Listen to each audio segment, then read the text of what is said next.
I had planned to rent out my apartment, but when I arrived with the tenants, my sister and her fiancé met me. They said, "Go away, Mom said we're living here now." Mom confirmed it. Then I made one phone call and enjoyed watching their world fall apart. I froze with the key in the lock, not believing my eyes. There were two people sitting in front of me on my couch, in my apartment, with glasses of my wine. My little sister, Ashley, with her feet up on the coffee table, and some man I didn't know, putting his arm around her shoulders. "What are you guys doing here?" The words came out on their own as I felt Cassidy and Mark, the pair of potential tenants I'd arranged to view the apartment with, freeze behind me. My sister looked up slowly, as if only just noticing my presence, and with a slight smile I knew all too well. A smile that foreshadowed trouble from my childhood, said, "Oh, Rachel, we weren't expecting you today." She glanced over at the man next to her. "Go away," Mom said. "We live here now." I felt my cheeks begin to burn with embarrassment and rising anger. Behind me, Cassidy cleared her throat softly. "Rachel, maybe we should come back another day," she asked quietly. Mark had already taken a step back, clearly uncomfortable with witnessing the family scene. "No, wait." I turned to them quickly, trying to save the situation. "There's some kind of misunderstanding. Ashley, what the hell are you talking about? This is my apartment." The man next to Ashley stood up and extended his hand to me. "Hi, I'm Brandon, Ashley's fiancé. Nice to meet you, finally." I ignored his hand, shifting my gaze from him to my sister. "Fiancé? Since when do you have a fiancé?" "And what do you mean?" Mom said. "Mom has nothing to do with my apartment." Ashley rolled her eyes with that familiar condescension that always made me feel small, even though I was 4 years older. "Call her yourself if you don't believe me." I looked helplessly at the prospective tenants. "Excuse me, this will only take a minute." I went to the window and dialed my mother's number. She answered almost immediately, as if she'd been expecting my call. "Rachel, honey, have you met Ashley and Brandon yet?" Her voice sounded too chipper, which was always a bad sign. "Mom, what's going on? Why does Ashley say they're living in my apartment now?" There was a brief pause on the other end of the line. "Honey, you're the one who said you were going to rent to strangers. I thought it would be better if your sister lived there. She and Brandon are going through a rough time, and they need a place to wait until they find their own place before they get married." I felt my breath catching in indignation. "Mom, it's my apartment. I need the rent money. I didn't even know this Brandon existed until today. How could you decide this behind my back?" "Don't be so dramatic, Rachel." Her mother's voice became harsher. "You've always been independent, and Ashley needs support. It's only for a few months, a year tops." "A year?" I almost screamed. Then, realizing that Cassidy and Mark were still here, lowered my voice. "Mom, they have no right to be in my apartment. Do they have keys?" I gave them the spare set you left at my place. "Rachel, we're all family. Don't you care who lives in the apartment if you don't live there?" "No, I do care. I was counting on the rental income." I clenched my eyes, trying to get my head together. "We'll talk about this later." I dropped the call, feeling something inside me break. All my life I'd been the good daughter, always giving in, always understanding, always rational. But now, looking at Ashley's smug face and Brandon's casual pose in my living room, I realized I'd reached my limit. "Excuse me?" I turned to the tenants, who were clearly feeling uncomfortable. "I'm afraid I won't be able to show you the apartment today. There have been unforeseen circumstances." Cassidy, a tall woman with short brown hair, nodded understandingly. "Of course we understand." "Can we reschedule the screening for another day?" I nodded, not sure I could speak without slipping up. Mark seemed happy to get out of this awkward situation. "I'll be in touch," I promised, walking them to the door. When the door closed behind them, I turned to my sister and her so-called fiancé. Ashley was already pouring more wine, clearly considering the matter settled. "Do you want one too?" she asked, not looking at me. Instead of answering, I pulled out my phone and stepped out into the hallway. My fingers trembled as I scrolled through the contacts. Finally, I found the number I wanted and pressed the call button. After the third ring, A familiar voice answered, Daniel Hartman. Daniel, it's Rachel, I said, trying to keep my voice calm. I'm sorry to bother you, but I need legal advice right away. Rachel?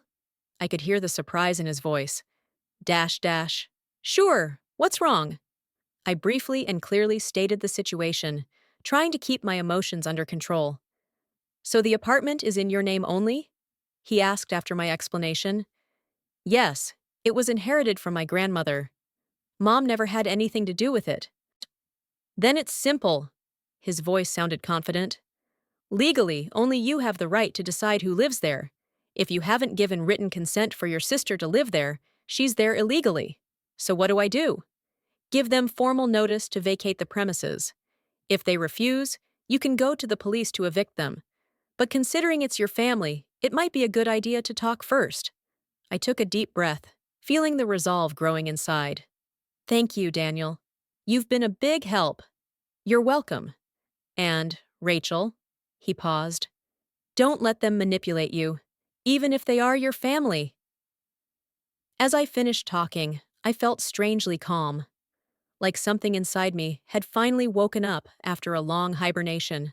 I walked back into the living room, where Ashley and Brandon had already turned on the TV and were seated as if they'd been here forever. I need to talk to you, I said firmly. Ashley turned her head lazily. If it's about the apartment again, Mom's already decided. We can pay you some money if it's that important. But we're not moving out. I smiled, not my usual soft smile, but something new that even I didn't recognize. You have 48 hours to vacate my property. Brandon straightened up on the couch. What? But your mother said. My mother has no authority over my apartment.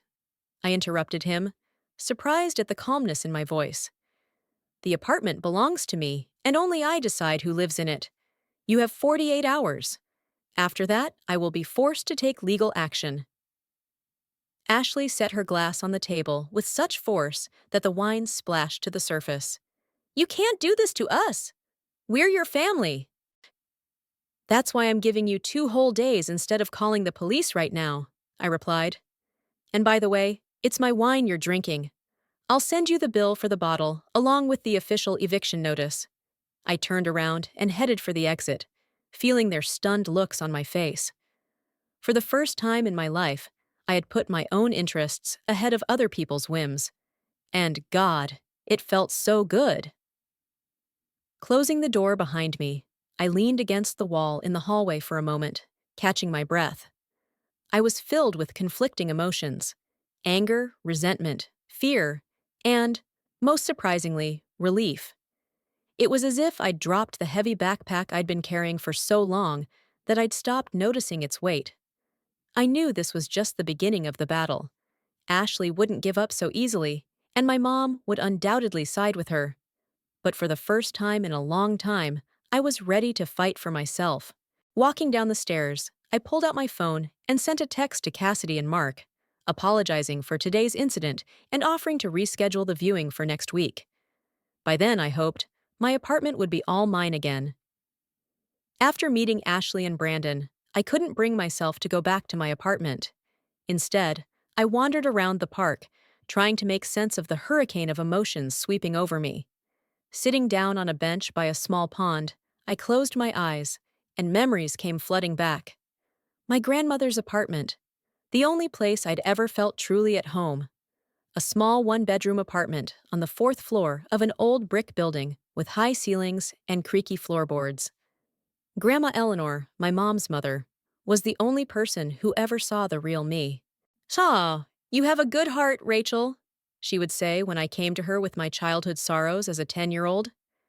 But remember, kindness doesn't have to mean letting others walk all over you like a rug. I remember her hands, dry, with protruding veins, but so warm when she taught me how to bake her famous cinnamon cookies. I remember how she listened, really listened, when I told her about my dreams of becoming a writer. She didn't dismiss it like my mom did. "That's not serious, Rachel. Think of something more practical." When my grandmother died 5 years ago, I was amazed to learn that she left her apartment to me, not my mom or both granddaughters equally. "You're her favorite." Ashley said bitterly at the time. Always had been. It was so far from the truth that I couldn't even find the words to respond. I was never anyone's favorite, especially not in our family. Ever since I was a little girl, I'd been a shadow next to Ashley's shining sun. My parents divorced when I was 8, and Ashley was 4. Dad moved to another state and started a new family, only occasionally calling us on holidays. Mom was left alone with 2 daughters and a job as an elementary school teacher. I quickly learned that I had to be a good girl, so I wouldn't add to Mom's worries. Ashley, on the other hand, instinctively felt she could get more attention if she demanded louder. And it was working. She threw tantrums at the stores, refused to eat the dinner she'd prepared, threw scandals over clothes. And every time my mom would give in, explaining to me, "Your sister is still young, it's harder for her. You're already a big smart girl, you understand."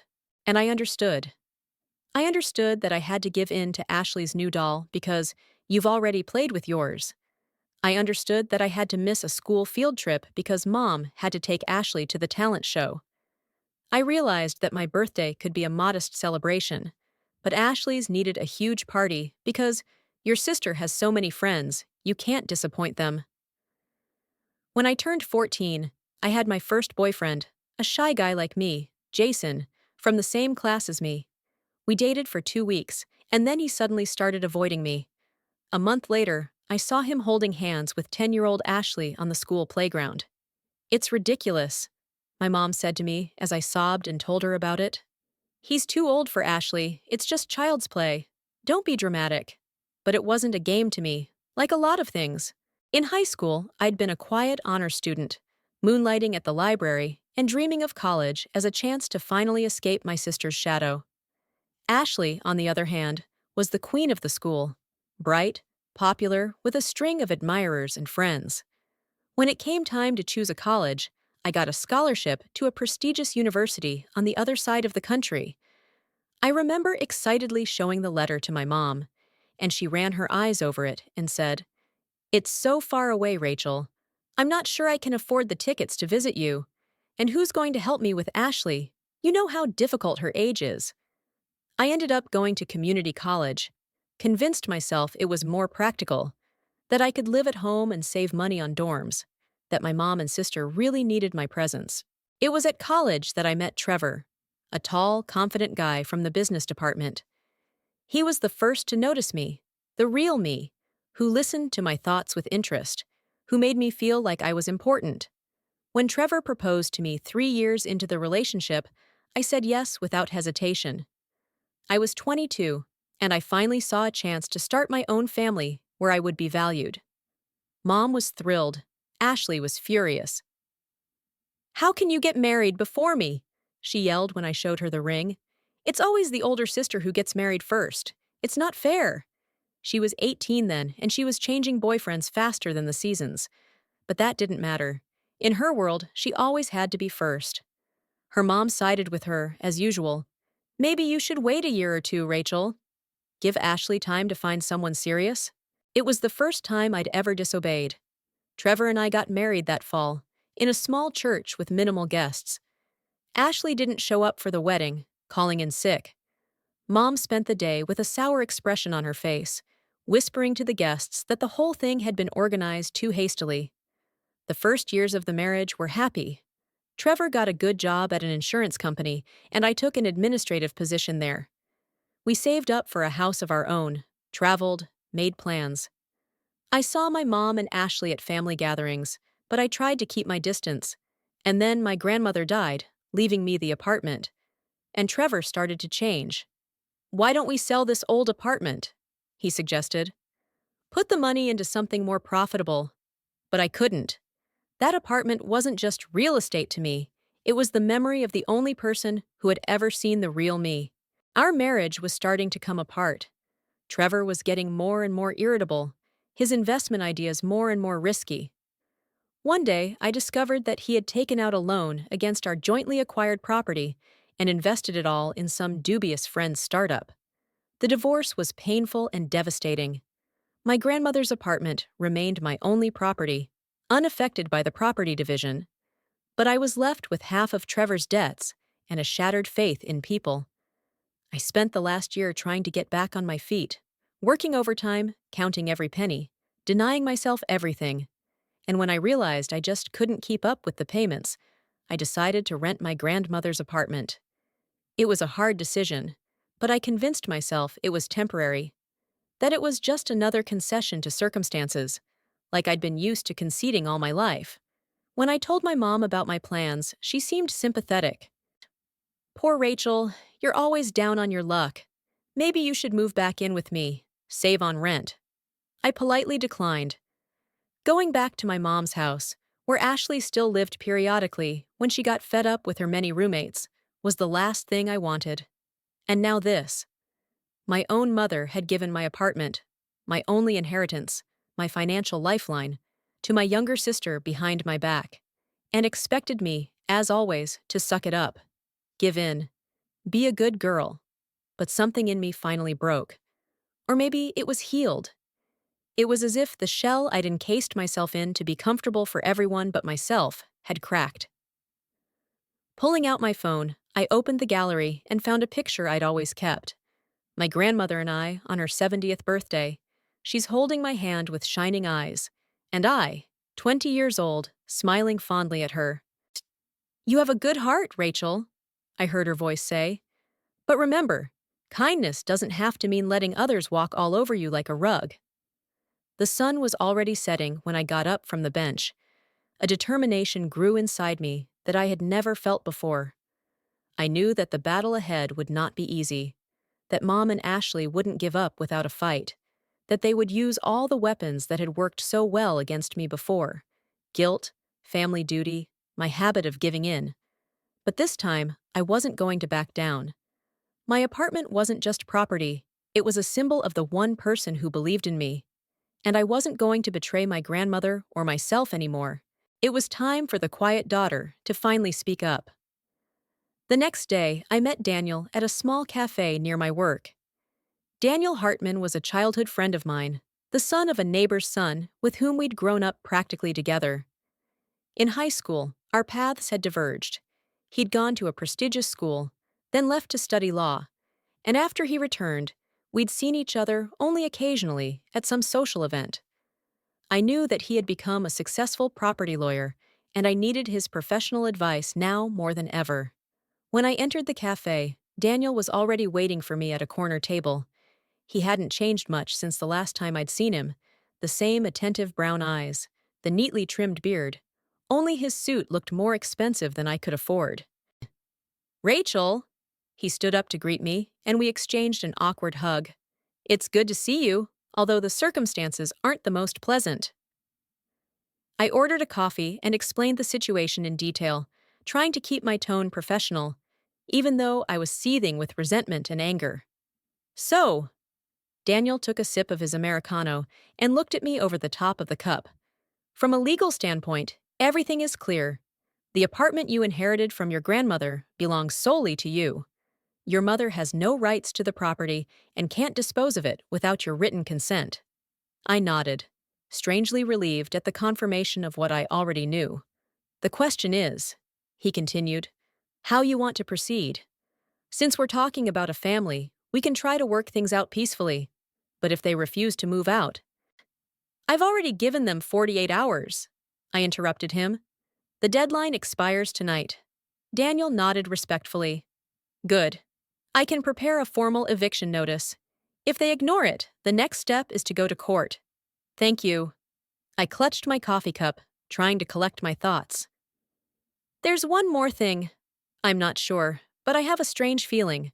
When my mom talked so confidently about the apartment, as if she had some kind of claim to it, maybe I'm paranoid, but do you want me to check to see if there's been any attempt to change the deed to the apartment?" Daniel leaned toward me understandingly. "Can you do that?" Sure.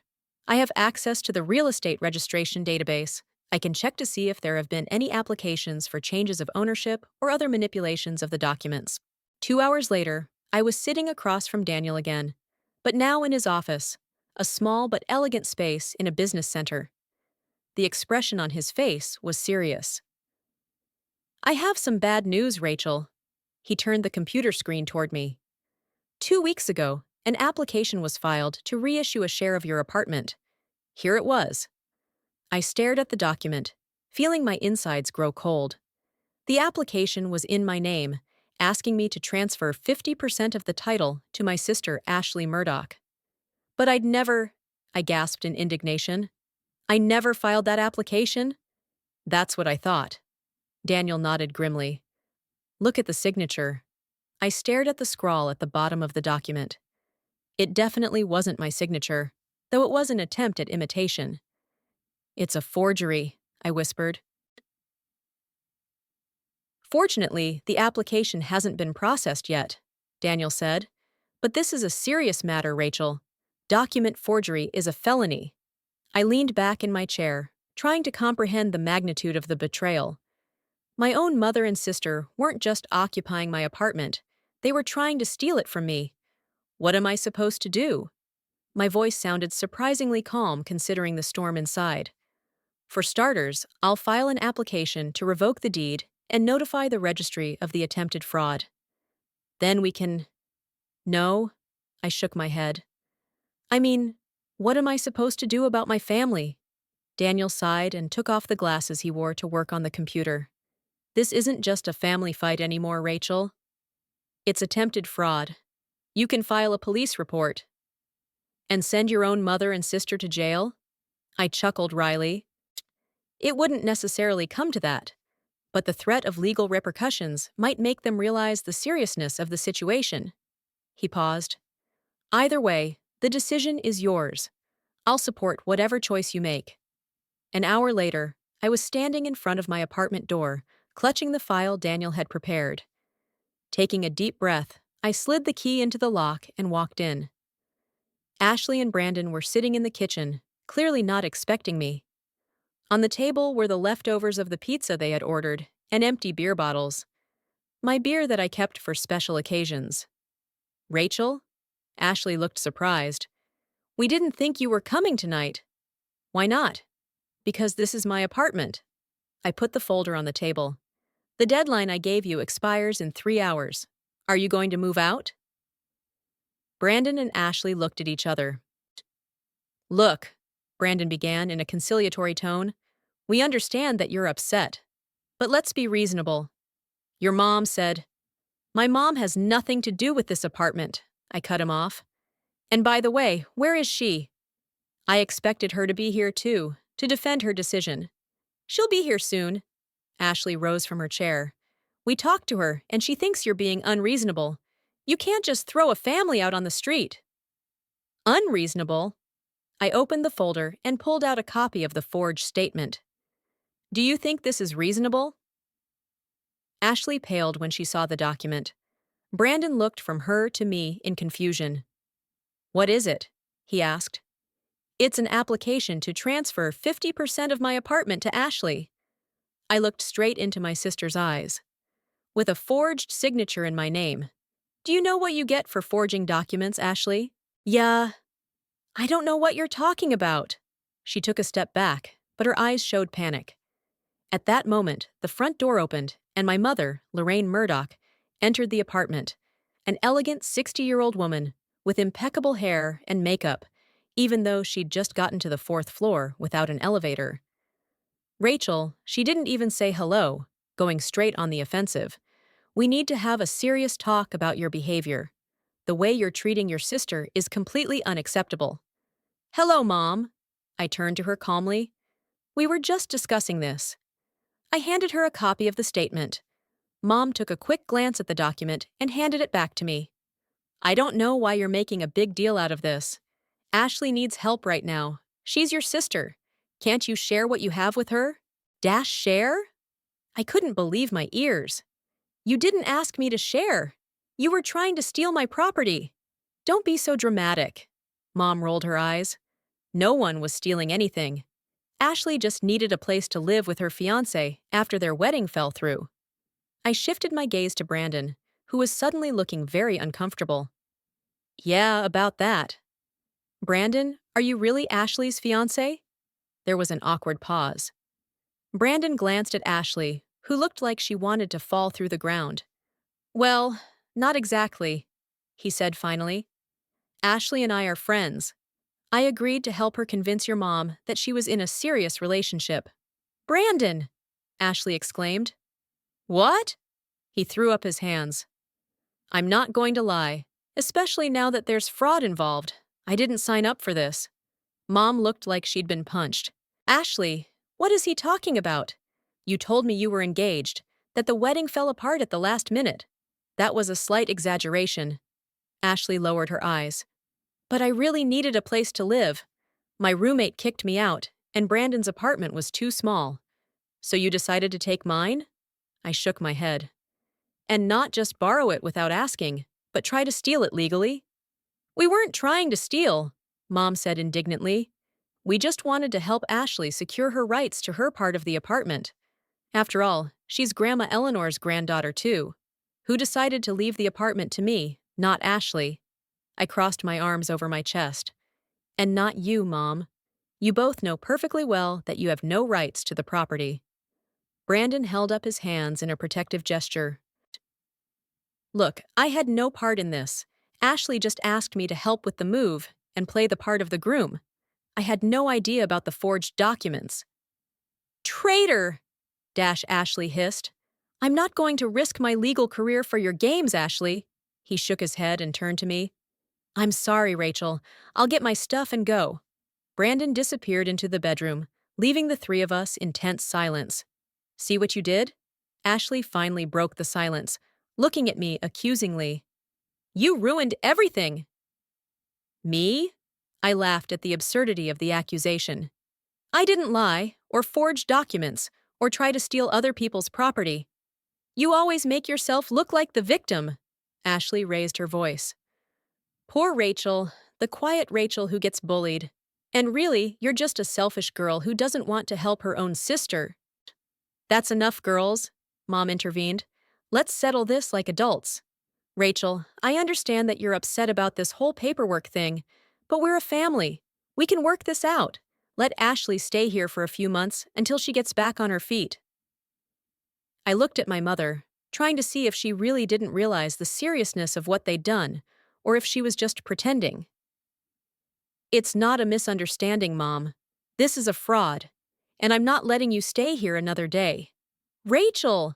Mom straightened up indignantly. You can't do this to us. I can and I will. I pulled the official eviction notice out of the folder. Here's a document from my lawyer.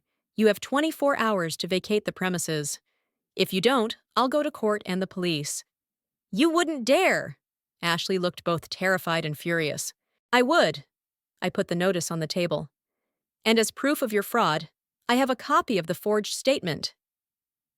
Mom came over to me, her face contorted with anger. I don't recognize you, Rachel. You were always so understanding, so helpful. What happened to you? I grew up, Mom. I met her gaze without fear. And I realized that you both took advantage of my kindness all my life, but not anymore. If you do this, if you kick your sister out and report us to the police, Mom lowered her voice to a threatening whisper, you will no longer be my daughter. I will disown you. I expected those words to hurt me, to evoke the usual guilt and desire to give in. But instead, I felt a strange relief, as if the heavy chains I'd been carrying all my life had finally fallen. It will be a wonderful relief, I replied, surprising not only them but myself with the calmness in my voice. Mom recoiled as if I'd hit her. Ashley burst into tears. Real or fake, I couldn't tell. Brandon came out of the bedroom with a small bag. I'm leaving, he announced. Ashley, I'm sorry, but I can't take this any further. Fine, Ashley exclaimed through her tears. Go away. Everyone always leaves me when I'm having a hard time. Brandon just shook his head and headed for the exit. He stopped at the door and turned to me. I'm sorry about all of this, Rachel.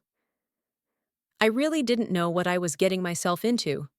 There was a heavy silence in the apartment after he left. I stared at the two women who had been my family, the women who had betrayed me, tried to deceive me, and now blamed me for their problems. 24 hours, I reminded them, heading for the exit. And I suggest you don't try to damage anything or take anything that doesn't belong to you. I've already done an inventory. As I closed the door behind me, I could hear my mom comforting Ashley as she sobbed, "Don't worry, honey. She'll come around. She always does." But this time, they were wrong. I was no longer the Rachel who always gave in, always forgave, always put other people's needs before her own. That Rachel was a thing of the past. A week after Ashley's eviction and the resulting breakup with my mother, I woke up feeling empty. My phone was silent. No messages, no calls from my family. It was as if they'd really decided to cut me out of their lives.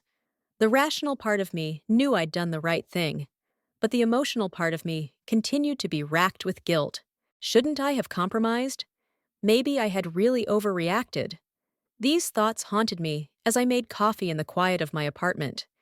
Now that it belonged only to me again, I felt a strange mix of emotions, relief and loneliness, pride and doubt. The ringing of the phone interrupted my musings. An unfamiliar number. "Rachel Murdoch," I answered in a neutral tone. "Hi, Rachel, it's Cassidy Pierce." The voice on the other end sounded energetic and friendly. "I was at your apartment viewing last week, remember?" Of course I remembered. The tall woman with short brown hair and an attentive gaze who had unwittingly witnessed my family scandal. "Yes, of course. I apologize again for that incident." "Not at all." I could hear the smile in her voice. "Actually, I was calling to offer you coffee. Just to chat." I blinked in surprise. "Coffee? But the apartment is no longer for rent." "I know," she laughed. "I'm not calling as a potential tenant. It's just, I was impressed with you the other day. It seemed to me that you were in a difficult situation right now, and maybe you could use some companionship." I hesitated. Meeting a complete stranger seemed strange, but at the same time, the thought of a friendly conversation was surprisingly appealing. "You know," I finally said, "it sounds wonderful."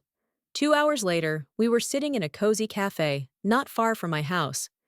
Cassidy was an easy conversationalist with a good sense of humor. We talked about the weather, about books, about movies, carefully avoiding the subject of my family, until Cassidy suddenly said, "You know, I'm a psychologist." I looked up from my cup. "Really?" "Yes. I specialize in family relationships and trauma." She sipped her coffee, looking at me carefully. "And while I don't want to overstep my boundaries or turn our meeting into a therapy session, I want you to know that what you did last week, setting boundaries with people who take advantage of you, was a very healthy step." I felt tears come to my eyes, and I tried to hide it behind a nervous laugh. "I'm not sure my family would agree with that assessment." "That's the thing." Cassidy leaned closer. "People who are used to crossing other people's boundaries always react negatively when those boundaries are finally set. That doesn't mean the boundaries are wrong. It means they work." We talked into the evening that day. I told Cassidy the whole story of my relationship with my mother and sister. She didn't give advice or judge, just asked questions that made me look at the situation from a different angle. "If your friend told you this story about herself," she asked at one point, "what would you tell her?" I thought, "I'd say she was being used, that she deserves to be treated better." "Then why do you apply different standards to yourself?" This question haunted me long after we met. Why did I really think it was okay to be treated worse than I would let anyone else be treated? In the weeks that followed, Cassidy and I met regularly. She became not only my first real friend in a long time, but also an informal mentor in the process of setting healthy boundaries. With her encouragement, I began to apply the new principles in other areas of my life as well. At work, I finally refused to take on projects from coworkers who were used to delegating their responsibilities to me. To my surprise, instead of resentment, I earned respect. My boss, Gordon, even called me in for a talk. "Murdoch, I've noticed a change in your work," he said, looking at me over his glasses. I tensed, expecting criticism, but he continued, "You've become more focused, more efficient, and I appreciate that you've begun to assert the boundaries of your responsibility. Perhaps we should discuss a promotion." I walked out of his office in mild shock. All my life, I thought people liked my willingness to do whatever they asked me to do. Turns out, respect comes from respecting yourself. Things started to get better financially, too. Daniel helped me set up a plan to pay off my debts and even recommended me to the legal department of an insurance company where there was an opening with better pay than my current position. After several interviews, I received an offer that greatly improved my financial situation. Now that I no longer needed to rent my apartment, I decided to turn it into a real home. My grandmother's furniture was long outdated, the walls needed fresh paint, and the floors needed scraping. I had never renovated before, but there was a beauty in it, to create something new with my own hands. One evening, while taking apart an old dresser to make room for a new one, I found a small wooden box at the bottom of the bottom drawer. Inside was a stack of letters tied with faded blue ribbon. I untied the ribbon and pulled out the top envelope. I recognized my grandmother's handwriting, graceful, with elegant curls, immediately. To my dear Rachel, the letter began, dated 2 months before her death. I write this letter knowing that I may never have the courage to give it to you in person, but I want you to know that I see your struggle. I see you trying to be a good daughter, a good sister, a good person, often at the expense of your own happiness. I was like that once too. In trying to please everyone, I lost myself. It wasn't until I was 50, after your grandfather died, that I finally realized the only person you have to live with for the rest of your life is yourself. Everyone else can leave. So your first responsibility is to yourself. I'm not just leaving you this apartment as a roof over your head. I'm leaving it as a symbol of your space, your freedom, your right to choose who you let into your life.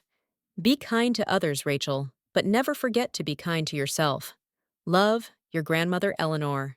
Tears streamed down my cheeks as I finished the letter. It was as if my grandmother was speaking to me through time, giving me exactly the advice I needed right now. There were several other letters in the box, some addressed to me. Others were personal notes from my grandmother. I learned from them that she, too, had suffered years of manipulation from loved ones until she learned to set boundaries. These letters became a source of strength for me in the weeks that followed. Every time the doubts and guilt tried to return, I reread them and felt that I was not alone in my struggle. Daniel, too, became an important part of my new life. We began meeting regularly, first under the pretense of discussing legal matters, then just as friends. He was a patient listener and a reliable support. Gradually, our meetings became more and more personal, and I found myself looking forward to them. You know, he said one day when we were walking in the park, I always admired you in high school. I laughed. Me? The quiet gray mouse? You were never gray. He shook his head. It's just that not everyone could see your colors. About a month after the breakup, when my apartment was almost finished and my life was starting to take shape, the doorbell rang. Ashley stood there, pale and puffy, but still beautiful.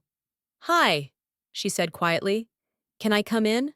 I hesitated, but then stepped back, letting her into the apartment. Ashley looked around, noting the changes. Different. It's nice. Thank you. I pointed to the couch. Have a seat. You wanted to talk? She nodded and sat down, fidgeting with the strap of her purse. I came to apologize, Rachel. What Mom and I did, it was wrong. I realize that now. I looked at her carefully, waiting for her to continue. Ashley sighed. I was really in a difficult situation. I was kicked out of my job, then out of my apartment. I was desperate. And when my mom came up with this plan, a plan to steal my apartment? I asked her calmly. We didn't want to, she stammered. Okay, yeah, that's exactly what happened. And I'm sorry about that.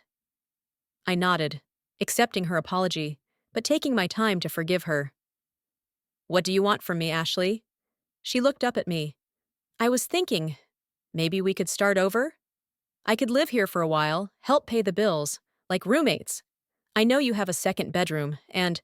No, I shook my head, surprised at how easily the word came out of my mouth. What? Ashley looked genuinely surprised. I said no. I don't want you to live here, but… I apologized. I admitted that I was wrong. And I accept your apology, I said. feeling not guilt, but a quiet confidence growing inside me. But that doesn't mean I have to let you back into my life on your terms. You're my sister. There was a familiar note of accusation in her voice. Isn't family supposed to help each other? A family shouldn't try to steal each other's possessions, I countered. A family shouldn't manipulate and lie. If you really want to repair our relationship, it starts with respecting my boundaries. What boundaries? Ashley snorted. You were always so soft, so accommodating. What happened to you? I grew up, I answered, using the same words I'd told my mom. And I'm not going to let you or anyone else take advantage of my kindness. Ashley stood up, her face contorted with anger. You've changed, Rachel. And not for the better. No! I stood up too, looking her straight in the eye. I was finally myself, the person I was always supposed to be.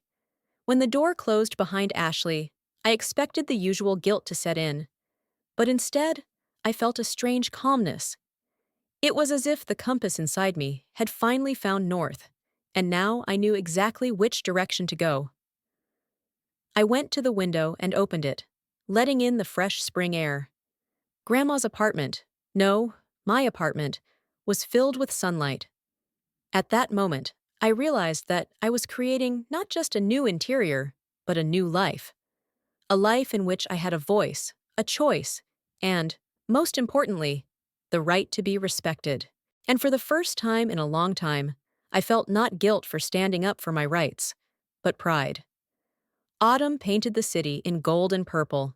It had been 6 months since the day I set the record straight about the apartment, and for the first time in my life, clearly defined my boundaries. 6 months with no calls from my mom, no dramatic texts from Ashley, no family dinners on Sundays. 6 months of a new life. My apartment had been transformed beyond recognition. Cream walls changed to soft blue. Dark drapes gave way to light linen curtains that let in the sunlight. I replaced the old furniture, except for a few of my grandmother's relics, with modern but cozy furniture.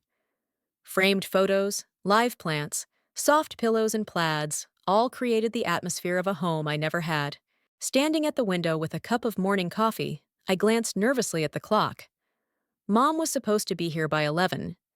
I hadn't seen her in all these months, even though Cassidy had repeatedly suggested I take the first step toward reconciliation.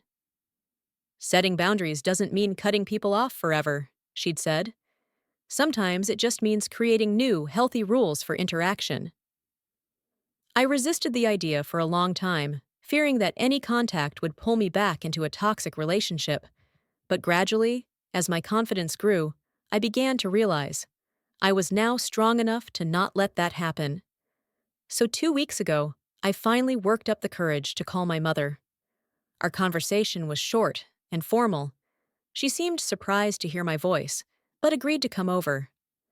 I didn't know what to expect from this meeting, but I felt ready for it, whatever it turned out to be. The doorbell rang at 11 sharp. Taking a deep breath, I opened it. Mom looked smaller. Not physically, she'd always been a slim and trim woman, but as if something in her presence had diminished. Perhaps it was the aura of authority she'd always surrounded herself with, or maybe it was the change in me, no longer looking up at her. Hello, Rachel. She smiled uncertainly. Hi, Mom. Come on in. I stepped back, letting her into the apartment. She stopped in the hallway, looking around with undisguised surprise. It's so different here. Yeah, I did some remodeling. I led her into the living room. Would you like some coffee? I'd love some. While I made coffee in the kitchen, Mom studied the pictures on the walls, mostly landscapes I'd taken on recent trips with Daniel, and a few old pictures of my grandmother. Did you get a hobby? She asked when I returned with 2 cups. Photography. Turns out I'm pretty good at it. I put the coffee on the coffee table and sat down in the chair across from the couch where my mom was sitting. There was an awkward pause. We both knew we should discuss the elephant in the room, but neither of us dared to start. How's Ashley? I finally asked. Mom sighed. Coping. Got a job at a clothing store. She's renting a room from someone she knows. Not what she's used to, but... She paused. She had to grow up. I nodded, not gloating, but not feeling guilty either. And you? Mom asked. How are you? Good. I sipped my coffee. I got a promotion at the insurance company. I'm in the legal department now. Better conditions, more respect. That's great. She sounded sincere. You were always a smart girl. Another pause. We both knew that exchanging pleasantries wasn't what I'd invited her for. Mom, I decided to take the bull by the horns. We need to talk about what happened. She set the cup down and straightened up. Yes, we do. Rachel, I hesitated, searching for the words. I want to apologize for what Ashley and I did. It was wrong. I waited for her to continue, slow to accept this terse apology. I always thought I was doing the right thing, she continued after a pause. I thought Ashley needed more support, and that you were strong enough to handle it on your own. But now I see that I've been unfair to you, that I forced you to be strong without giving you a choice. Why? It's a question that's plagued me for years. Why did you always favor Ashley? Mom stared out the window for a long time before answering. When you were born, I was very young. 22 years old, my first child. A marriage that was already starting to come apart. I was scared. I didn't know how to be a good mom. And I was hard on you, demanding. I thought it was the right thing to discipline you. She paused, gathering her thoughts. When Ashley came along, I was older, more confident. And I saw the way you'd grown up quiet, obedient, always trying to please. I was afraid I'd broken something in you with my strictness, so I thought I'd do things differently with Ashley, give her everything she asked for, encourage her confidence, her assertiveness. And I ended up raising a selfish girl, I said without anger, just stating the fact. Yes, Mom agreed abruptly. I thought I was fixing the mistakes I'd made with you. In fact, I was making new ones. With both of you. I was surprised to hear that admission. All my life, I'd thought Mom just loved Ashley more. It never occurred to me that there was fear and guilt behind her behavior. When you kicked us out of the apartment and threatened the police, Mom continued, I was furious. But then, when the anger subsided, I started to see you differently. Not as a quiet, obedient daughter, but as a strong woman who could stand up for herself. And I realized that maybe I hadn't broken you so badly. I couldn't help the bitter chuckle. Broken enough that it took me 32 years to learn to say no. I know. She lowered her eyes. And I'm sorry. I really am. We sat in silence, letting those words hang between us. Not the perfect reconciliation from the movies, where everything ends with hugs and tears of joy. But perhaps the beginning of something more honest. How's Daniel doing? Mom asked suddenly, changing the subject. I smiled, thinking about the man who had become an important part of my new life. He's fine. We're good. Are you two dating? Yes, for a few months now. I paused. He's a good man, Mom. He respects me, my boundaries, my decisions. She nodded. I'm happy for you. I really am. After my mom left, I stood at the window for a long time, watching her walk to the bus stop. Our conversation didn't solve all the problems, didn't erase years of resentment and unequal treatment. But it was the first honest conversation we'd had in years. The first time we spoke not as our usual roles, strict mother and obedient daughter, but as two grown women with our own mistakes and truths. I didn't know if we could ever build a truly healthy relationship, but I did know that I would never go back to the old model of always giving in, always agreeing, always putting other people's needs before my own. A week after my mom's visit, Ashley sent me a text, a short one, without her usual dramatic emotion. Mom said you talked. I'm glad. Would love to get together sometime too. If you're ready. I didn't respond right away. I needed time to decide if I was ready for another step toward reconciliation. Cassidy's advice was to take it slow. Rebuilding a relationship is a marathon, not a sprint, especially when it comes to complicated family relationships. Give yourself time. And I did. I later learned from my mom that Ashley was really changing. Not only had she found a job after our conflict, but she had also started taking interior design classes, a dream she had long put off. Without the usual support of her mom and sister, she had to learn to rely on herself. And, paradoxically, it worked to her advantage. My own life continued to change for the better, too. The new position in the legal department wasn't just a promotion, it was a job where my opinion was valued, where my ideas were listened to. I was no longer invisible, running errands. My relationship with Daniel had developed slowly and harmoniously. We were both old enough to appreciate not the passion of first dates, but a deep connection built on mutual respect and support. He didn't try to decide for me. He didn't try to save or control me. He was just there for me when I needed him and gave me space when I needed it. Do you know what attracted me to you back in high school? He asked me one night as we sat on the balcony of my apartment, watching the sunset. What? I smiled, ready for the compliment. Your inner strength. He took my hand. Even when you were quiet and inconspicuous, you had that strength. It was just that it was focused on holding yourself back, not showing it. I pondered his words. Maybe he was right. Maybe the power I discovered in myself over the past few months had always been there, just waiting for the moment to manifest. That thought haunted me when I finally agreed to meet with Ashley. We chose a neutral territory, a small cafe in the center of town. She showed up late unusually for her, and looked different. Simpler clothes, less bright makeup, a more relaxed look. Our conversation was awkward, with long pauses and a careful choice of words. But it was there, and it didn't contain the usual accusations, dramatic scenes, or manipulation. Just two sisters trying to find a new way to communicate after decades of an unhealthy relationship. I miss you, Ashley said at one point, and there was a sincerity in her voice that I'd rarely heard before. Not the way you always deferred to me. Just, you, by my sister. I didn't answer that I missed her too. I wasn't sure if that was true, but I did say I was glad to see her, and it was true. Strangely enough, it was that painful conflict over the apartment that became the starting point of a new life for all of us. For me, a life where I was no longer a shadow, but a full-fledged person with my own rights and boundaries. For Ashley, a life where she began to learn to stand on her own 2 feet.